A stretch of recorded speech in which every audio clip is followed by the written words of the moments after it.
네네. 시간. 네, 안녕하세요. 오늘은 어떤 질문이 있으신가요? 책추남의 증문책답 시작합니다. 네, 안녕하세요. 항상 좋은 책 소개해 주셔서 너무 감사합니다.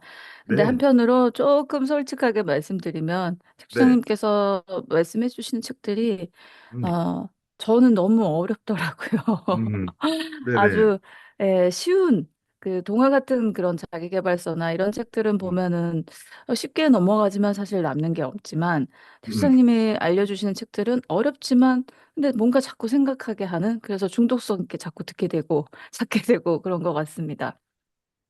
오늘 알려주신 이 소개해주신 책도 그리스 로마 신화에 대한 그 어떤 배경과 그리고 현대를 살아가는 사람에 대한 이렇게 접목시켜서 굉장한 어, 지적인 내용의 책인 거는 같은데 그 배경을 모르는 사람으로서는 되게 바로 이게 무슨 메시지인가라고 이야기가 어려워서 저는 오늘 영상을 굉장히 많이 재생해서 들었거든요. 그런데도 아직 잘 완벽하게 이해를 못하고 있는 것 같아요. 그래서 현대를 살아가는 우리가 어떤 한쪽에 치우치지 않은 그 아주 그 균형 있는 어떤 그 멘탈을 갖고 가야 된다. 뭐 그런 거에 근원을 찾아가 보니 그리스 로마의 다양한 신들까지도 그런 이제 상징을 한다.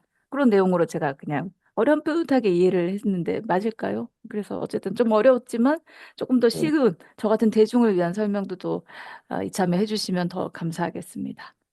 네, 일단은 우리 고혜경 교수님의 아주 그러니까 고혜경 교수님이 뭐라고 할까, 같이 살아가는 우리의 동지인 남성들을 위해서 쓰셨다고 한 책이에요. 그래서 이 책에 그러니까 그럴 수 요새 제가 좀 이 감각을 좀 잃었는지도 모르겠어요.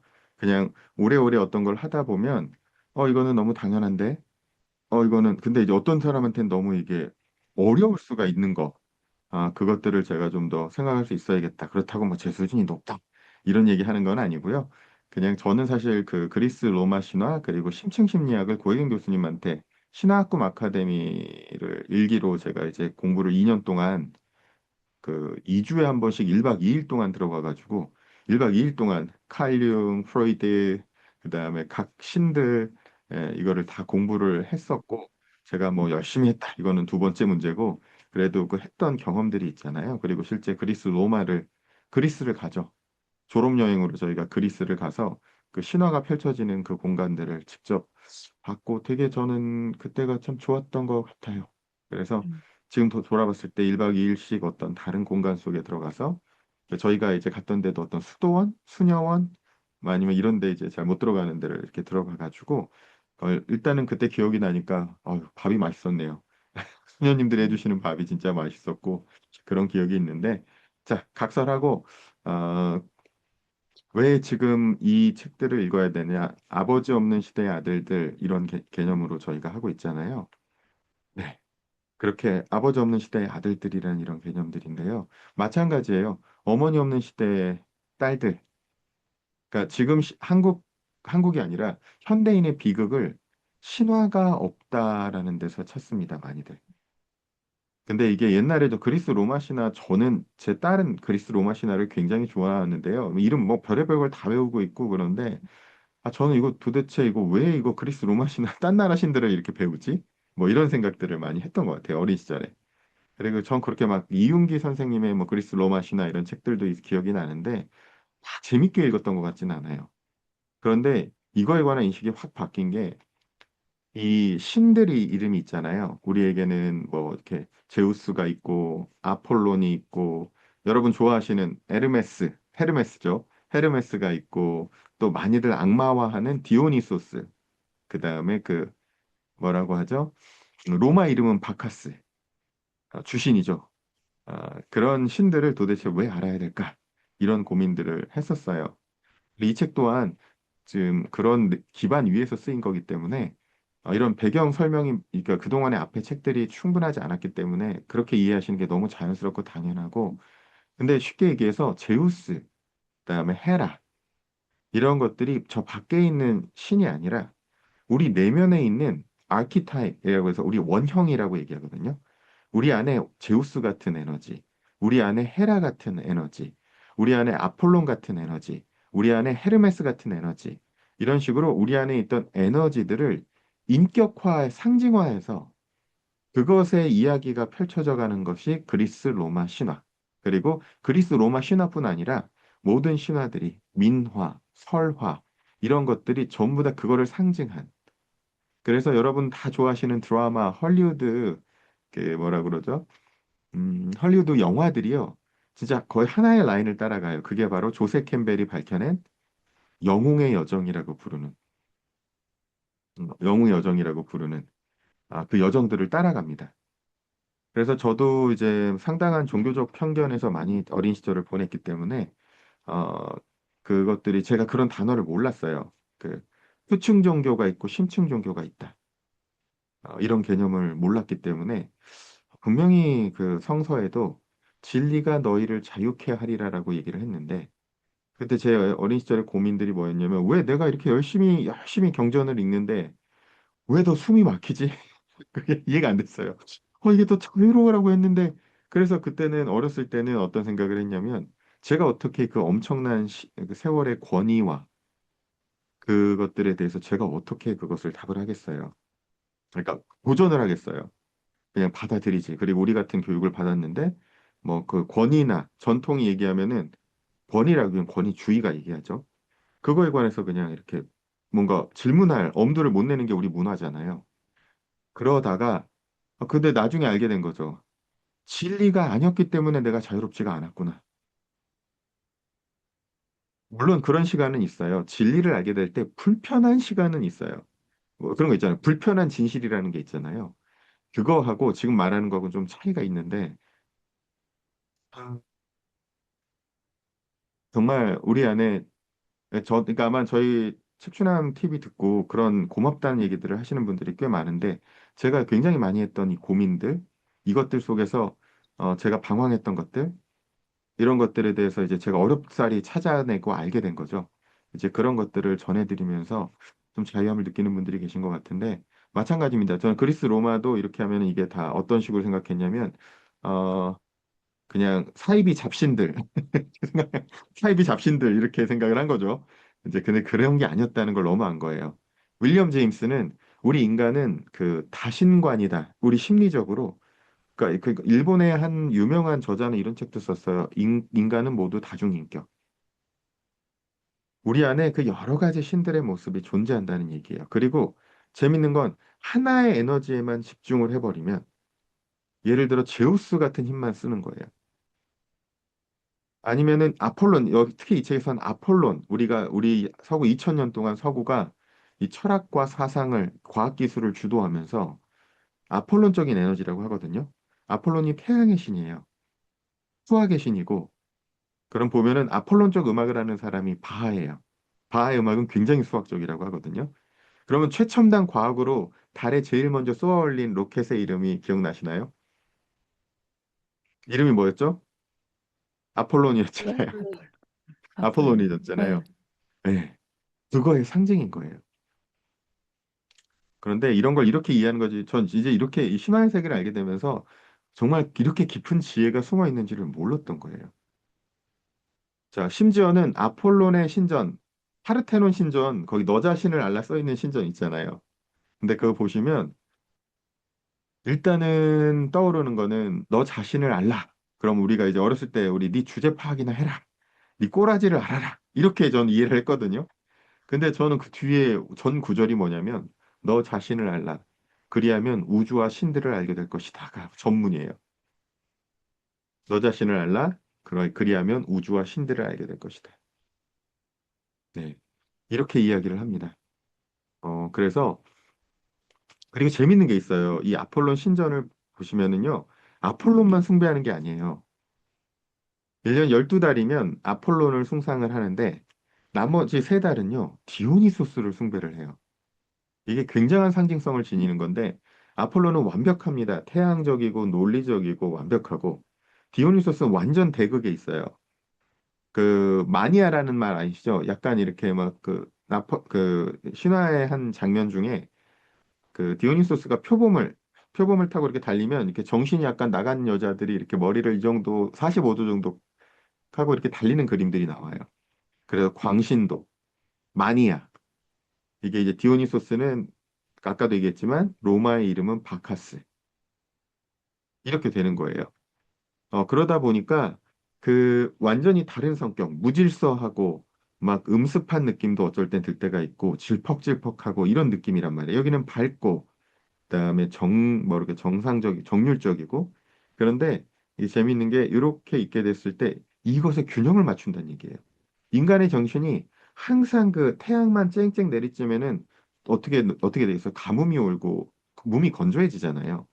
근데 어쩔 때는 흐려야 되고 비도 오고 질퍽거리게 됐을 때 이 생명력은 잘 자라잖아요. 자, 이런 대극으로 예를 들어 우리는 이런 면도 우리를 다뤄야 되지만 이런 면도 우리를 다룰 수 있어야 된다. 이런 해석들이 나오거든요. 그럼 정말 뭐라 그럴까 탁월한 해석들이라고 생각을 해요. 그리고 이번에 설명드렸던 책에서 보시면은 그 열두 신들, 그러니까 올림푸스의 신들이 있잖아요. 열두 신들도 있잖아요. 그 신들을 살펴보시면은 제우스를 중심으로 굉장히 이렇게 조화롭게 이렇게 올림푸스에서 이게 조화를 이루잖아요.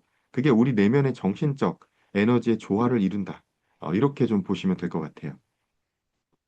그래서 이런 책들을 보게 될 때는 그런 방식으로 이런 게 숨어 있구나. 굉장한 문화적 상징성을 가지고 있는데 인류가 가진 집단 모의식, 칼융은 집단 모의식이라고 그러잖아요. 집단 모의식도 어렵게 생각하실 거 없이 우리가 이렇게 이 나라나 섬들이 있잖아요. 근데 섬들이 겉으로 볼 때는 개체적으로 존재하는 것 같지만 그 밑에 보면 집안으로는 연결돼 있잖아요. 이 연결돼 있는 이곳, 우리 개개인이 다 따로따로 떨어져 있는 것 같지만 연결돼 있는 이곳, 이것을 집단 무의식이라고 표현을 해요. 그래서 어제도 저희 나비스쿨에 누가 놀러 오셨냐면은 그 제가 또 포도주 이게 재밌겠네요. 디오니소스가 얘기가 나와서 그 포도주 명상을 했어요. 우리 동태님 아주 좋아하시는 와인 명상. 네, 와인 명상 진짜 명상식으로 했어요. 그래서 되게 재밌는 얘기들을 하는데 포도주 명상이라고 그래서 진짜 포도주 전문가가 와인 전문가가 오셔가지고 저도 포도주가 그런 줄 몰랐어요. 포도주가, 이렇게 포도가 나는 그 땅 보셨는지 모르겠는데 자갈이 아니라 돌덩이들이 돌덩이들이 이렇게 있어요. 진짜. 그 돌덩이들이 거기 존재하고, 그러니까 이게 포도가 뿌리를 내려가지고 그냥 깊이, 그러니까 물을 찾기 위해서 30m, 50m까지 내려가는 거예요. 그러면 그때 물이 끓어져 올리는데 이게 선사시대에 물이 끓어져 올린대요. 그때 물들까지. 그러면서 우주의 에너지를 어, 마신다 이렇게 표현하는데, 와, 뭐 이걸 이렇게 설명이 되나? 그리고 저 술을 제가 별로 좋아하지 않으니까 그래서 제 커피와 술은 제 취향이 아니다 이렇게 얘기를 하는데 쓰기만 하고 떨기만 하니까 이게 무슨 맛인지 모르겠는 거예요. 근데 이렇게 동체님 포도주가 무슨 맛으로 좋으세요 와인이? 저는 떨고 막 먹으면 막 너무 막 취하고 막 이러니까 저는 취한 기분을 좋아하지 않아서 그렇거든요. 그 와인이 네, 사실 그 향수처럼 그 미들노트하고 탑노트 그때 입에 들어왔을 때 처음, 중간, 끝 느낌이 다 달라요. 그 와인 종류에 따라서. 그리고 그렇기 때문에 와인을 처음 저도 음으로 먹을 때 그냥 그 겉멋에 취해서 먹었는데 지금은 그런 느낌들을 먹는 것 같아요. 그러니까 자연의 느낌. 왜 포도도 과일도 우리가 이름은 뭐 복숭아, 사과 이렇지만 입안에 넣었을 때 다 다르잖아요. 포도주도 입안에 한 모금을 이렇게 넣어서 음미를 해보면 너무나 희한하게 맛이 다 달라요. 첫 번, 중간, 끝에 목 넘김할 때. 그래서 그 자연의 맛이 느껴진다고 했는데, 그래서 먹게 되는 것 같은데. 어느 순간에 술이 나를 먹지만. 보시면 저도 그게 너무 재미있었던 게 그 이렇게 얇은 잔을 쓰는 게 아니라 잔이 되게 여러 개가 있더라고요. 제가 네. 그 소믈리에 하는 친구 또 와인 그 소믈리에 하는 친구가 같이 마시기도 했는데 이게 다른 차원, 제가 완전 다른 차원으로 마시는 걸 봤어요.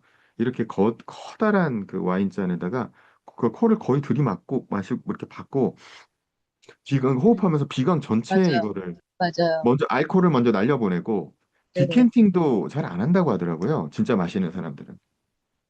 그리고 이제 그냥 뭐 여러 가지를 배웠는데 그러다가 이것들을 다 전체에게 그 맛을 먼저 느끼게, 그러니까 냄새를 느끼게 하고 그걸 느끼게 하고 그다음에 시음하는 방법도 배웠는데 어제도 포도주 7병인가? 그러니까 일병 병채 마셨다는 게 아니라 마시고 맛보여주고 이렇게 붓고 다시 맛보여주고 붓고 이걸 해요. 그런데 마실 때도 이 고개를 이렇게 한 게 아니라 45도 각도로 내리고 이 입술을 이렇게 조그맣게 빨대처럼 한 다음에 이렇게 빨아들이시 하면서 이렇게 빨아서 전체를 이렇게 하는 걸 보고 완전히 다른 차원으로 마시더라고요. 그래서 그렇더라고요. 시음하는 법이 있고 마시는 법이 있겠지만 어제는 또 시음하는 법, 포도주 시음하는 법으로 그것도 배웠는데 너무 뭐라 그럴까 신기하고 그다음에 이제 포도주가 시래가 된 이유가 뭐 언제 그 제사를 대체하기 위해서 그러니까 원래는 아, 옛날에는 그 제물을 피를 바쳤잖아요. 근데 그 피를 그 자기 장자를 바치고 막 성경에도 그런 얘기가 나오잖아요. 근데 어떻게 계속 그러니까 그거 어떻게 계속 사람을 죽이겠어? 어린 양을 계속 죽이겠어. 그러니까 그걸 대체하기 위해서 신성한 피라는 느낌으로 생명력을 마신다. 이런 개념으로 상징이 깊게 있는 거예요. 그러니까 이 제가 오늘 그냥 편안하게 말씀드리면 산으로 갈지도 모르지만 어린 양도 지금은 희생양으로 되잖아요. 근데 그 당시에는 가장 강한 자가 희생양이 됐어요. 요새 말로 하면 노블리스 오블리제가 그냥 옛날에 있었던 거예요. 희생양은 부족 중에 가장 강력한 자가 그것을 짊어지고 그쪽으로 이렇게 내보내지는 그걸 상징을 했어요. 지금은 약한 사람들을 괴롭히는 개념이잖아요. 근데 그 당시에는 가장 강한 자가 그 책임을 떠안고 자기 자신을 이렇게 희생하는 그것을 희생양이라고 했다. 그러니까 너무나 많은 상징들이 거기 녹아 있는 거죠. 그렇게 뭐 그런 것들도 이제 경험하게 되면 신화도 포도주도 이 모든 것들이 그런 설명을 막 해주니까 저한테는 포도주가 너무 어려웠던 거죠. 지금 오늘 신화가 너무 어려워요 그러는 것처럼 저는 포도주가 너무 어려웠던 거예요. 그러니까 이거는 이게 술 좋아하시는 분들은 이해하기가 어려운데 저는 어제 또 처음 알았어요. 그러니까 이번에 배워서 처음 알았어요. 그 루돌프 슈타이너 있잖아요. 발도르프 교육의 창시자이자 인지학의 창시자이자 천재죠. 근데 그분이 한 농법으로 기르는 그 또 포도주가 따로 있더라고요. 그래서 오, 소뿔에다가 이 거름을 줘가지고 일월력이라고 그래서 12달에 그 해와 달빛과 별빛과 태양을 맞는 이것들을 다 해가지고 거기에 맞춰서 포도 농사를 짓는 또 포도주가 있는 거예요. 그래서 야 이거 완전 다른 세계구나. 그리고 아까 동채님이 얘기하신 것처럼 거기 에너지를 여기에 담고 그 공간에 시공간에 것들을 에너지를 담아내는 종합예술, 생명력의 예술 이런 단계로 포도주를 인식하고 마시더라고요. 그래서 야, 이건 완전 다른 차원인데? 어, 그러면서 마시는 법도 배우고 잔을 잡는 법, 그다음에 따라줄 때도 웨이터가 이렇게 해서 한번 이렇게 확 돌리잖아요. 살짝. 그거 그렇게 안 해도 된대요. 그냥 이렇게 딱 따르는 거고 잡을 때도 이렇게 손에 3개로 이렇게 해가지고 이렇게 여러 가지를 배웠습니다. 그래서 야, 이게 그리고 이런 소리도 제가 처음 들은 거예요. 저 신의 물방울 좀 봤었는데 많이는 못 보고 그냥 몇 권 보다가 제 취향이 아니어서 저는 화산귀환 같은 이런 무협 만화 좋아하는데 이 배용준을 모델로 한 이 신의 물방울은 이게 이게 너무 만화가 너무 그거 하잖아요. 이렇게 마시면 뭐 입안에서 우주가 펼쳐지고 막 이런 소리 하잖아요. 포도주가 뛰어놀고 그다음에 그 동채님이 얘기하는 자연의 에너지가 느껴지고 그럼 속으로 아이고야 아이고야 이런 식으로 생각을 했는데 어 진짜 이게 포도주가 이렇게 되더라고요. 지금 포도주가 안 깨어났어요. 이렇게 얘기를 하는 거예요. 그러면 포도주가 잠들어 있어요. 그러면은 이게 뭔 얘기인지 몰랐잖아. 이게 너무 이런 소리잖아요. 포도주가 뛰어놀고 있어요. 와인이 뛰어놀고 있어요. 이러는 거예요.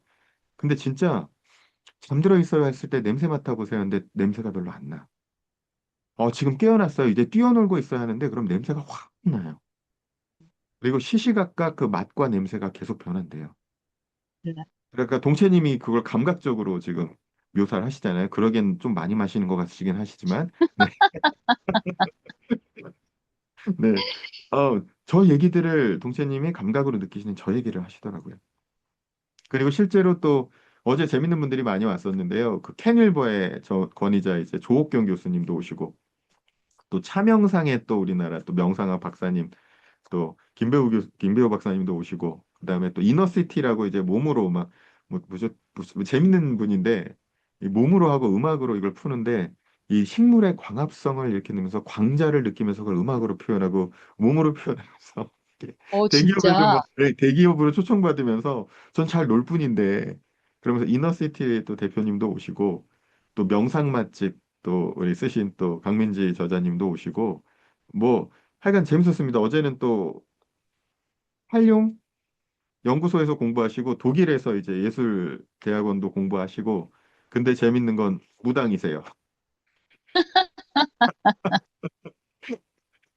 그래서 또 선생님께서 오셔가지고 어제 뭐 참 재밌는 이야기들을 막 풀어놓으시는 거예요. 근데 와인 마시면서 제가 지금 제 아지나가 너무 활성화돼가지고 제 메차크라가 지금 활성화가 되고 있어요. 막 이런 소리를 하니까 제가 와인을 마시면서 이런 소리를 초호르식으로 넘어가시고 또 그분 같은 경우는 그 와인 명상을 하면서 포도주의 뿌리가 이렇게 그 포도주에 이게 대보세요 이렇게 얘기하고 뿌리를 내려보세요 이런 명상 유도를 해준단 말이에요. 그런데 저는 사실은 그 이미지가 이렇게 이미지 상상력이 강한 사람이 아니라서 텍스트로 많이 생각을 하는 것 같아요. 근데 그 한 분은 이게 굉장히 이너시티 하신 대표님은 이게 굉장히 강하신 거예요. 그러니까 진짜 그 속에 들어가서 그걸 원래 본인이 상상력이 되게 강하대요. 이미지 상상력이. 그냥 포도주가 돼서 뿌리가 내리라고 하면 진짜 뿌리가 알아서 내려가면서 그 물을 찾아서 고대의 물을 찾아서 막 내려가면은 그리고 그 빨아들이는 느낌 이걸 다 느끼는 거야. 그러니까 신의 물방울보다 음. 더해. 신의 물방울보다 더해. 그래서 진짜 이런 차원으로 느끼는 분들도 있구나. 그래서 뭐 어제 뭐 와인 마시면서 차크라 얘기는 처음 들어봤고 에너지 센터가 이 와인을 먹었더니 이 몇 번의 에너지 센터를 칩니다. 이런 식으로 이 와인을 먹었더니 그라운딩 에너지를 칩니다. 이러면서 야 와인을 이렇게 마실 수가 있구나. 이러면서 와인의 되게 신세계를 재밌네요. 네네. 동채님 오시면 어. 한번 또 우리 오해선 대표님이신데 오해선 대표님이랑 같이 이 교양과 인문과 이 명상과 또 이 재밌는 분들과의 조화가 일어나니까 그래서 어제 카톡에 올려드렸던 그 저희 카톡방 있잖아요. 그래서 거기 올려드리는 게 그분들 이렇게 만나서 강의 듣고 같이 하고 약간 이런 식으로 하정님 그 신화도 이런 차원으로 이게 그냥 달라져요. 이게 다른 판으로 우리 심층 의식을 이해하고 저도 그래서 그게 많이 바뀐 거예요. 신은 유일신이지 이제 이렇게만 살았다가 이게 다신이 다신이 존재할 수 있겠구나. 그러면서 재밌어요. 왔는데 뭐 제가 뭐 이렇게 만나서 얘기하지도 않는데 이제 저한테 얘기한 것도 지금 시대가 너무 빨리 변하고 있고 저에게도 이제 변화의 기점이 왔고 창조의 맴돌이라고 표현을 하더라고요. 그럼 기존의 그 시절 인연들이 다 마감이 되고 새로운 만남들이 펼쳐지기 시작을 한대요. 그걸 이제 그분의 표현으로는 창조의 맴돌이라고 표현을 하시더라고요. 그런 이제 그 어떤 인생의 흐름들이 있다 이렇게 또 하셔서 어제 하루만 해서 그 전날 제가 좀 어떻게 종결한 어떤 그 시간들이 있었거든요. 어떤 해오던 모임들을 민성님도 잘 아시지만 근데 다음날 이분들이 대거 오셔가지고 그러니까 막 동시성적인 메시지들을 막 계속 쏟아주시는 거예요. 이때는 이런 소리를 해주고 또 어제도 또 하여간 뭐 조옥경 교수님도 제가 물었는지도 몰랐어요. 농담 얘기했거든요. 제가 조옥경 교수님한테 농담으로 제가 뭐 자의적으로 타의적으로 막 사람들이 막 종교와 상관없이 막 전생 얘기 하잖아요. 교회 다니는 분들도 내가 전생에 무슨 죄를 지었길래 이런 소리 하는 맞아요. 것도 우리 문화에 녹아 있잖아요.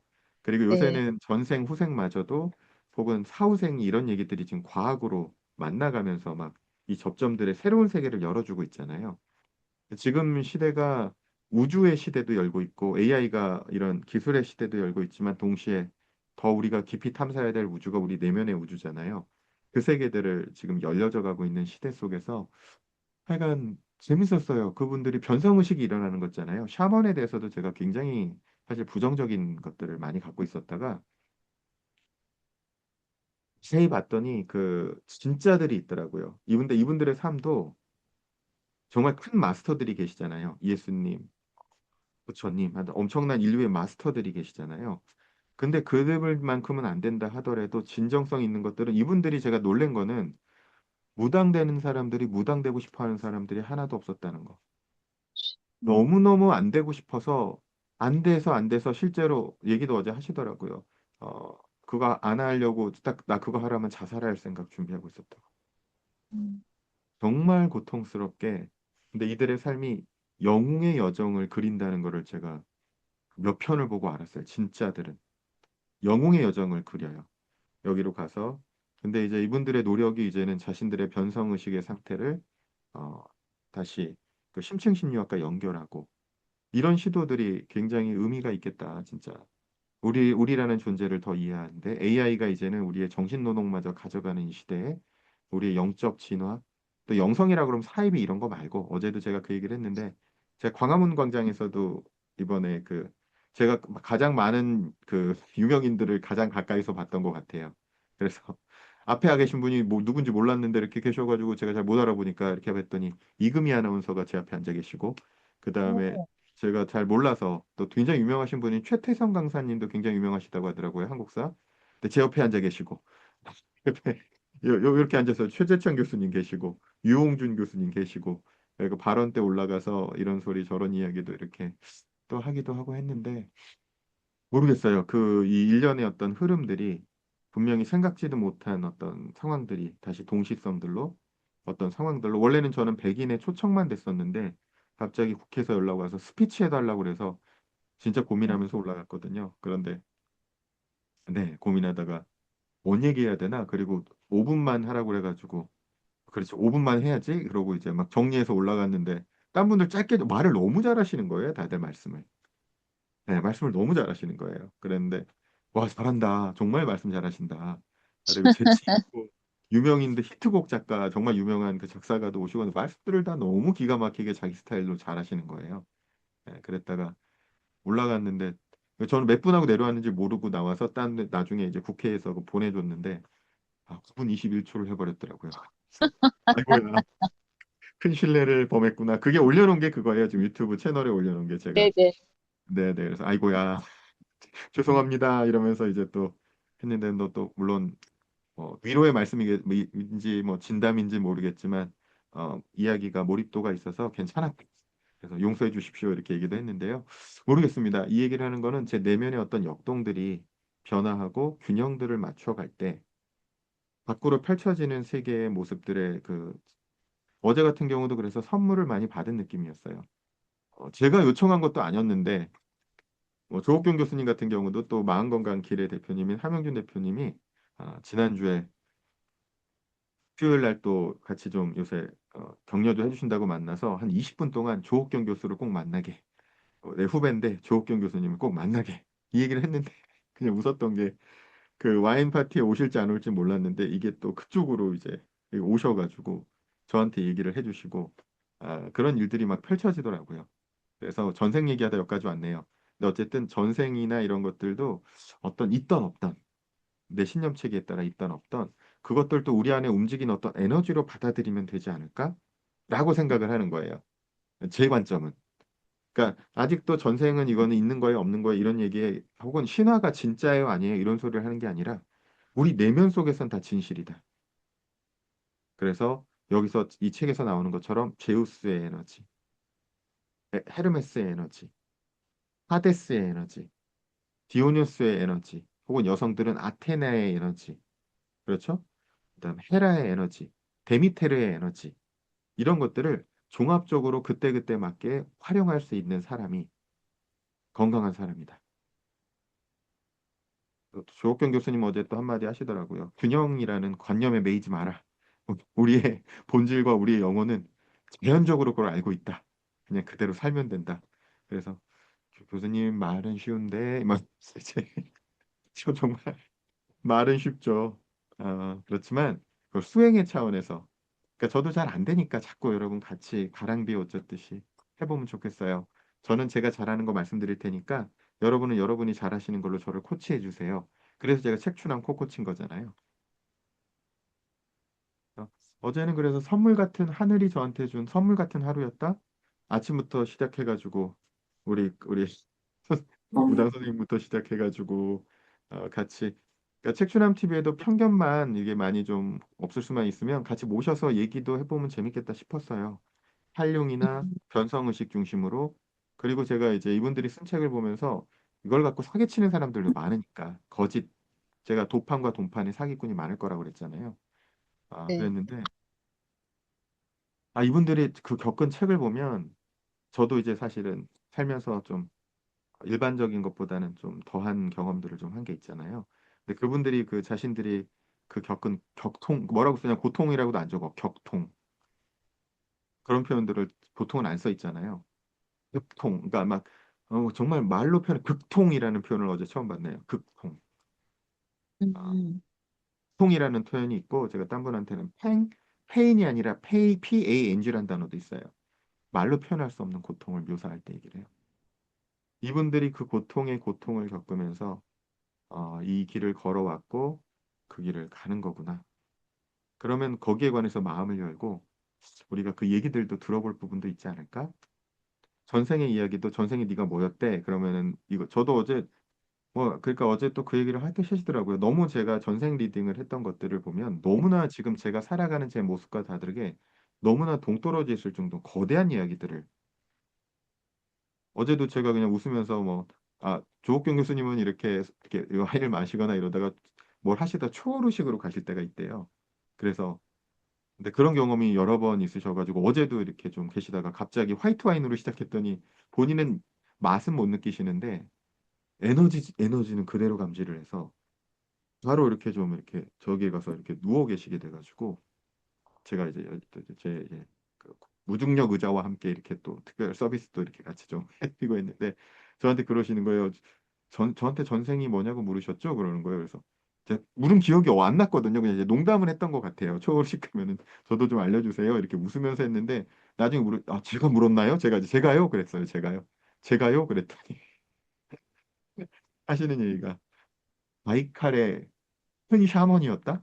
또 이런 소리를 또 저한테 들려주셔서 그래서 제가 무슨 그랬더니 그거는 본인은 능력이 거기까지는 안 돼서 대가들은 스토리를 보는데 본인은 한 장면만 보신다고. 근데 색추남님 본인이 가서 보고 아카식 레코드에 접속할 수 있어요. 본인이 가서 직접 보고 직접 얘기하세요. 이렇게 얘기를 하셔서 제가 웃으면서 제 간헐적 몰입에 제로 포인트 필드 있잖아요. 그걸 이렇게 펴서 보여드리면서 제가 이것저것 이거 맞는 소리잖아요. 이렇게 그 얘기 저 벌써 읽었어요. 이러시는 거예요. 그랬더니 옆에 계신 또한 70대, 80대 되신 우리 이배우 박사님께서 이거 재밌네요 해서 그래서 사인해서 드리고 역동이 너무 재밌던 것 같아요. 그러니까 다른 차원에서 얘기하는 세계가 분명히 있다는 걸 우리가 이해하면 좋겠다.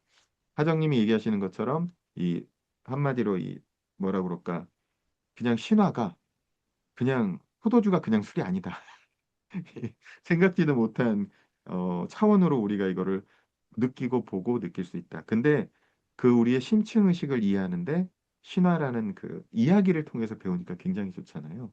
그래서 저는 보면은 이게 좀 당황스러웠거든요. 애기한테 아빠가 묻는 거예요. 아빠 바람이 뭐야? 뭐 이렇게 제우스 그리스 로마 신화를 많이 읽으니까 제우스가 계속 바람 피잖아요. 그러니까 이제 이게 표층적으로 읽으면 바람을 피는 건데 그게 아니고 이 제우스가 조화로운 에너지잖아요. 그러니까 여러 그 생명과 함께 이 조화를 이루는 모습을 그렇게 바람핀다라고 이제 묘사를 하는 거죠. 그런 식으로 신화의 더 깊은 차원을 이해하기 시작하면 저는 그거는 재미없었어요. 그리스 로마 신화를 알아야 뭐 인문 교양이 여러분이 늘고 역시 인문학 저는 이거는 저한테 설득력이 없었어요. 그럼 내가 꼭 남의 나라 신을 알고 그걸 알아야 내가 가서 멋있는 거고 내가 무슨 막 이름 발음도 잘 안 되는 무슨 룩골 무슨 뭐 어쩌고 어떤 지역에 뭐 이거는 무슨 포도주고 몇 년산이고 내가 왜 그걸 알아야 되는데 나는 내가 먹는 게 더 맛있고 근데 내가 꼭 그렇게 그러니까 그걸 갖다가 저는 사실은 어떤 의미로는 사대주의 막 이런 느낌으로 받아들인 것도 있었던 것 같아요. 그랬는데 아니 그게 아니라 거기에 있는 심층 의미를 알게 됐을 때 그 것과 상관없이 그 모든 것들을 누리고 풍미하게 누릴 수 있겠구나. 이런 생각들을 하게 됐는데요. 신화를 왜 공부해야 되는지 조금은 더 전달이 됐을까요? 마이크 풀고 말씀 주시면. 네. 그래서 네. 어떤 내용 여러 번 들으셨다고 했는데 특히 어떤 내용이 궁금하셨어요? 아니, 그 이제 신들하고 이렇게 접목을 해서 우리 안에 이런 모습도 있고 저런 모습도 있고 그걸 파고 들어가면 이런 신들하고도 연결이 되고 그게 신화를 어찌 되면 비유를 해서 이제 이제 설명을 해 주신 거잖아요. 그 예전에 네, 책주사님께서도 우리가 알고 있는 여러 가지 동화나 이런 것들도 사실 우리 안에 있는 그 애벌레가 나비가 되어가는 그런 과정들이다. 피노키오가 뭐 그런 얘기를 해주셨고 그런 맞아요. 것들처럼 이게 지금 깊숙하게 들어가면 아 이게 그 얘긴가? 그냥 단순한 그냥 재미난 이야기, 지어낸 옛날 이야기, 그러니까 아니구나라는 생각에 다시 이제 보게 되는 거죠. 맞아요. 네. 그냥 그 얘기예요. 너무나 너무나 맞는 말씀이고, 제가 이제 그 얘기들을 이렇게 보여드린 거잖아요. 자, 요거 이제 슬라이드 다시 한번 이제 얘를 재생으로 해서 이렇게 보시면, 이제 이게 쭉, 이게 다채로운 이 눈으로 이거를 봐야 된다. 심리학적 다신관이라는 표현이 이제 인간의 정신은 단일하지 않으며 복잡다단한 다중심적 세계고 어느 한 신, 그러니까 이제 신이 아니라 이게 원형을 무시를 숭배하고 다른 신을 무시하면 소외된 신들이 그림자가 돼서 우리를 괴롭히는 거야. 내가 살아내지 않은 그것 때문에 이것들이 이제 치고 올라와요. 그중에 이제 저도 이것도 너무 재밌었는데 룸사롱을 갔을 때 저도 언제 한번 가봐야 되는데 못 가봤습니다. 아직 그래서 다채로 룸사롱에 갔을 때 가장 그 여성들을 힘들게 하는 세 가지 직업 종류가 검사, 교사, 목사가 있어서 이제 무슨 깜짝 놀랐어요. 뭐 진실인지 어쩐지 어쨌든 들은 얘기니까요. 그런데 이게 다른 말로 하면은 이렇게 하면 왜 이렇게 저 사람들은 두 얼굴이야? 이렇게 생각할 수 있잖아요. 근데 이 관으로 보면 다 뭐 하는 역할들이에요? 사회를 정화하고 교정하는 역할들이죠. 이 밝은 에너지를 많이 쓰니까 그림자가 폭발하는 거예요. 음. 그래서 아까 아폴론 신전에 있어서도 9개월 우리를 다룰 때도 굉장히 바르고 이렇게 살도록 하는 우리의 모습을 한쪽에는 둬야 되고요. 살아 숨쉬게 하려면 한쪽에는 무질서하고 그러죠. 그럼 우리 그림자를 그냥 용납하는 시간들. 그러니까 어쩔 때는 진짜 한없이 퍼져 있을 때도 있어야 될 거고. 근데 이걸 안전하게 제일 표현하는 게 예술인 것 같아요. 우리 어떤 충동성, 파괴력, 욕구들을 건강하고 미적으로 승화시킬 수 있는 게 이제 예술. 이제 예술은 이제 이런 차원으로 바라볼 수 있으면 너무 좋은 거죠. 그래야 건강한 거죠. 그러니까 제가 제 아이한테도 그래요. 너 화내지 마. 이렇게 얘기하는 게 아니라 화내도 돼. 근데 정말 이게 어떻게 되면은 저쪽 방 가서 조용히 해. 화가 나는 감정은 괜찮아. 슬픈 건 괜찮아. 근데 어쩔 때는 그 표현도 거친 것도 괜찮아. 근데 그것을 다른 사람을 상처 입히거나 너를 상처 입히는 방식으로만 하지 마. 그럴 수 있는 거야. 이렇게 얘기를 해주는데 저 같은 경우 어렸을 때 그냥 착하게 살아야 되고 바르게 살아야 되고 그러니까 막 이거를 쪼이고 쪼여가지고 이렇게 했던 것들이 되게 어려웠던 것 같아요. 그래서 이것도 이제 이건 다 상징이라고 얘기를 한 거고 오늘 이걸 다 강의를 하는 건 아니니까 여기 나오잖아요. 아폴로는 이게 빛의 세계, 이성의 세계의 극치인 거죠.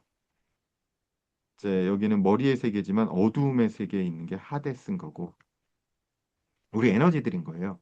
이게 창자, 본능 쪽에 가까운 우리 내장 쪽에 있는 것이 시면, 디오니소스, 헤파이토스. 근데 이 헤파이토스가 뭐냐면 대장장이 신이에요. 그렇죠? 뭔가 창조하는 신이에요. 창조가 천상의 빛에서 나오는 것도 있겠지만 이 헤파이스토스 그리고 장애 태어나자마자 집어 던지잖아. 그래서 절름발이가 되잖아.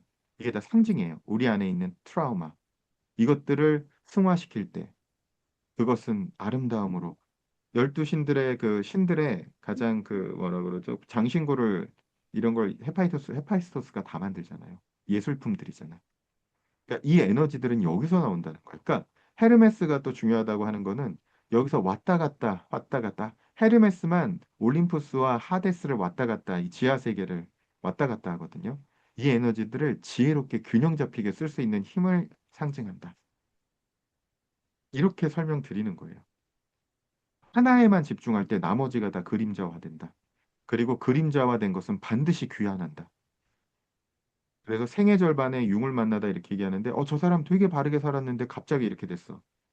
저 사람 이렇게 됐는데 어떻게 이렇게 됐어? 그림자한테 먹혔어. 그러니까 옛날에는 저 사람들 이율배반적인 사람, 나쁜 놈 이렇게 생각을 했단 말이에요. 이 의식이 선악으로 그냥 이분화됐을 때는. 근데 그게 아니고 우리 안에는 이런 것도 있고 저런 것도 있고 이런 것도 있어. 그러니까 이것들을 우리에 있는 그림자들을 잘 보듬어주고 그것들이 건강하게 표출되도록 해야 되고 이제 제가 느꼈던 것도 제가 이제 저도 저 자신을 더 고민해 보려고 하는 게 아폴론의 에너지로 저를 진짜 많이 끌고 왔단 말이에요. 나머진 용납하지 않았단 말이에요. 왜냐하면 제 감각이나 제 감정들은 저를 너무 고통스럽게 했기 때문에 그리고 기존의 제 개념들이 저를 판단하도록 판단지를 하도록 분별은 중요한데 판단지를 하도록 만들었기 때문에 제가 계속 이분에 분열이 되고 있는 줄 몰랐어요. 근데 계속 지금 어쩔 땐 지금도 느껴요. 왜 난 이렇게 진실되고 좋은 말을 알려주는데 왜 이게 저항이 일어나지? 저 사람을 위해서 진짜 내가 진심을 다해서 하는데 왜 저항이 일어나지? 그런 거는 이쪽 에너지를 썼을 때 나타나는 필연적인 상황이구나. 어쩔 때는 이런 에너지들도 이 에너지 나머지 거 잘 쓰시는 분이 저기 있는 동체님이시잖아요. 이 에너지들 다 쓰고 동체님의 흑역사를 밝히셔라 막 이러면서 이제 이 모든 에너지들을 여기서 이제 다 쓰고 있는 거죠. 이런 방식으로 이해를 하면 그냥 가벼운 성공 도서가 필요할 때도 있겠지만 그냥 삶을 이해하거나 삶을 살아가는 태도 자체가 굉장히 다른 국면으로 접어들기 시작을 해요. 사장님 우리 네, 괜찮 네. 그런 의미에서는 정말 요즘 살아가는 그 아이들한테도 가르쳐야 되는 게 다른 사람들, 다양한 사람들이 있다라고 이런 얘기를 다양성, 다이버시티 얘기를 많이 하는데 오늘 이 책이나 이런 내용들은 오히려 나 자신 안에도 그런 다양성이 있다. 그런 말로 조금 이해가 되는 것 같습니다. 네, 그런 의미에서는 오히려 진짜 이 책도 나 자신을 다시 더 보게 되는, 아, 나한테 이런 면도 있었구나. 아, 이것도 이렇구나. 지금 여기가 너무 많이 나왔구나. 아, 이건 지금 이렇게 조금 줄여야 되겠네. 라는 생각을 할 수 있게 하는 그런 책이지 않았을까 생각 듭니다. 얘기 그렇게 편하게 풀어주시니까 훨씬 이해가 됐습니다. 감사합니다. 아유 너무나 모범생적인 답변으로 이해 안 되면 안 된다고 하셔도 돼요. 이게 마지막으로 이거 설명하고 오늘 요 파트는 하고 저희만의 이야기로 들어갈게요. 저희 토요일마다 저희 모든 얘기를 다 오픈할 수는 없으니까. 근데 이제 궁금하신 분들은 아하부 코칭 오시면 됩니다. 아주 뭐 그냥 뭐라 그럴까요? 그냥 오밀조밀하게 이야기하고 있죠. 자, 놀랍게도 그 워싱턴 DC에 가시면 그 워싱턴 DC 전체가 어딘가를 카피해 온 건지 아세요? 어느 그거가 그리스 올림픽 수산 곧 보세요. 제우스 신전에 누가 앉아 있어요? 링컨? 네, 링컨이 앉아 있죠. 링컨에 있는 거기 이렇게 커다란 뾰족탑 있잖아요. 우리 포레스트 검프에서도 나오는데 막 제니랑 가서만 요게 오벨리스크라고 그래가지고 여신을 위로하는 남근상이에요. 그리고 그 신전에는 누가 다 배치돼 있어요? 각 신전에 미국의 대통령들이 이렇게 배치가 돼 있어요. 그래가지고 왜냐하면 다민족을 이렇게 통치해야 되기 때문에 그걸 묶을 힘은 원형적 신화인 거야. 그래서 사실 올림포스가 그대로 이제 복제돼 있다고 볼 수가 있고요. 실제로 힐러리 클린턴과 우리나라 박근혜 대통령 정, 선거 전략 짜고 할 때 신화학자들이 초대가 됩니다. 그래서 뭐를 입히냐면은 여기다가 헤라의 이미지를 입혀요. 음, 여러분은 잘 모르지만 정치에서도 엄청나게 활용되고 있습니다. 왜? 인간을 움직이는 건 원형이기 때문에. 그래서 의식을 못 하셔서 그렇지 여러분 보시는 게 다 신화가 단어가 있잖아요. 여러분 좋아하시는 에르메스, 그쵸? 헤르메스, H 묵음에서 에르메스, 그쵸? 헤르메스잖아요. 헤르메스가 뭐예요? 장사의 신이자, 그렇죠? 그 부의 신, 사치, 부 이런 것들이잖아요. 그러니까 그게 상징돼 있는 거고. 그러니까 신화는 우리의 모든 영역을 지배하고 있고 외면의 영역뿐만 아니라 우리 내면까지도 지배하고 있다. 그렇기 때문에 배워야 한다. 그리고 신화와 꿈이 굉장히 연동이 많이 되기 때문에 우리 무의식은 우리한테 매일 꿈을 매일매일 얘기를 해주고 있잖아요. 전 지금도 꿈 상담 받고 있는데 꿈이 계속 전환을 해요. 그럼 제가 좀 그분의 무디기 때문에 꿈으로 이해하고 그거를 해석해 주시니까 그걸 가지고 같이 맞춰보고 그러면서 내 내면 세계와 외면 세계의 균형을 맞춰가는 이 노력들을 끊임없이 해가는 것. 제가 이렇게 이해하시면 될 것 같아요. 우리 더 재밌는 얘기들은 저거 이거 이제 방송 끄고 네, 여러분 오늘 좀 신화를 궁금하신 분들은 오늘 좀 도움이 되셨으면 좋겠습니다.